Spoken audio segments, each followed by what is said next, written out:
So by gauging fan interest, fan response from the Michigan side, do you sense that some people are relieved? Other ones are like, well, I don't care. We would have gotten killed anyway. But others are, hey, it's a rivalry. We wanted to compete. We wanted to be there. I'd say the most I've seen is relief. But at the same time, those would be the people saying things, I guess, on Twitter and message boards and things like that. There's certainly a faction that, still looks forward to that game. I think it's just such a weird year that things get canceled left and right and things get rescheduled and shifted around, where it's kind of changed the mindset for everybody. Until we go completely back to normal, people are going to have different opinions on things. I mean, I'd say the majority of the people that I've seen actually speak out on it, and these could be anonymous people, like I mentioned, on a message board or Twitter, are saying, like, thank God. At the same time, and I've seen also, credible people say that, like, it would have been a bloodbath and whatever. And even if you think that, which, I happen to believe Ohio State would have blown Michigan out, I still look forward to that game. I still, just love the rivalry, and it certainly had its swings. Ohio State right now has won 14 out of 15, and, Michigan back in the 90s had won, I think 9 out of 10, 9 out of 11. So it has its swings back and forth. It's not on Michigan's side right now, but either team likes to play that game. And I can tell you this too, inside that building, they wanted to play. They were super shorthanded. They were going to have probably less than 40 scholarship players available due to positive tests and contact tracing. So they wanted to play, and, the team was not cleared to practice fully in pads. They were able to work out in helmets a little bit Monday and Tuesday, but I can tell you that Jim Harbaugh was pushing to get these guys to play. The players wanted to play, and he said yesterday in his press conference, to a man, everybody wanted to go out there, and you saw some of that talk on Twitter as well. They wanted that opportunity, so there, make no mistake about that. They just couldn't do it, and the doctors that we had on a press conference yesterday said that they weren't going to be able to clear it in time, and that the positive cases kept rising. And I guess that's 2020. It's disappointing, but it is what it is, and it's surreal that we're at this point. I guess that there's going to be no Michigan, Ohio State for the first time since 1917.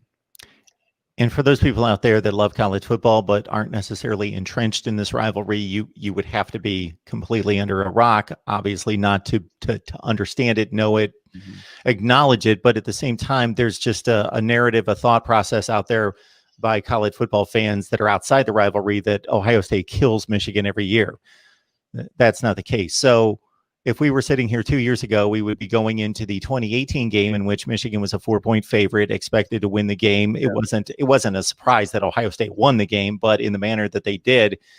But all the games, except for Rich Rod getting blown out a few times, have been competitive for the 15-year run that Ohio State's on up until the last two. So just to set that straight, I see all sorts of things on social media. Well, Ohio State's blown them out for 15 straight years. So, what's the big deal? All right. Clayton Safey's on the line from the Wolverine Mag on Rivals.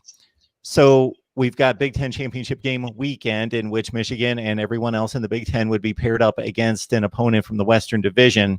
Mm-hmm.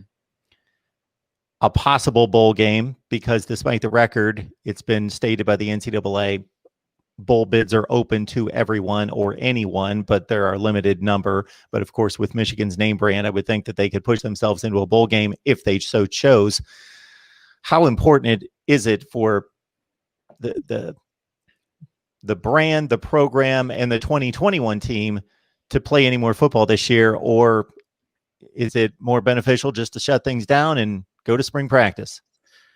Yeah, I think that's interesting. And usually the case is always, even if you win 5 games, you know how some teams get into a bowl with just 5 wins if there's, extra spots, or you win 6 and you're a big program like Florida State a couple of years ago, playing 6-6 and like I think the Birmingham Bowl or whatever is down there.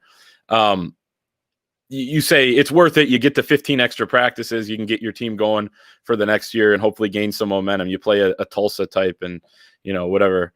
I'm thinking specifically, I think of Florida State a couple years ago. Okay. That's not the case this year because, with the schedule pushed back, especially in the Big Ten, you don't get those extra practices before the bowls. If you look at the bowl schedule, most of the ones that any non-playoff team is going to be in is from just before Christmas until about December 29th. So you're looking at just like a week of practice and really probably just 4 or 5 days until they'd fly down to wherever they'd play. That's one thing. And then another thing is I mentioned they have about 45 scholarship players reportedly that are out right now with either contract tracing or a positive test. So undetermined when they'd be able to return, I guess, with the contact tracing. But it's not like you'd have your full team back, even if you do have these games. So I don't think it's super important, honestly, for 2021 that they play. I think at the same time, they're going to do everything they can to play next week against, it looks like it would be Purdue or possibly Nebraska from the Big Ten West. They're going to do what they can, but just from somebody who covers the team and just looks at college football in general, I don't think it's necessarily the most important thing for next year. At the same time, they are going through some voluntary workouts and they're staying in shape and condition and things like that, at least the guys that can be in the building right now. But that's kind of where it's at. MarkRogersTV, the voice of college football, breaking down what we expected to be the game this week on Saturday, but it's a cancellation. And as Clayton had informed us a few minutes ago, the first time since 1917, no Michigan-Ohio State game. And we'll see if it's the end of the Wolverines season.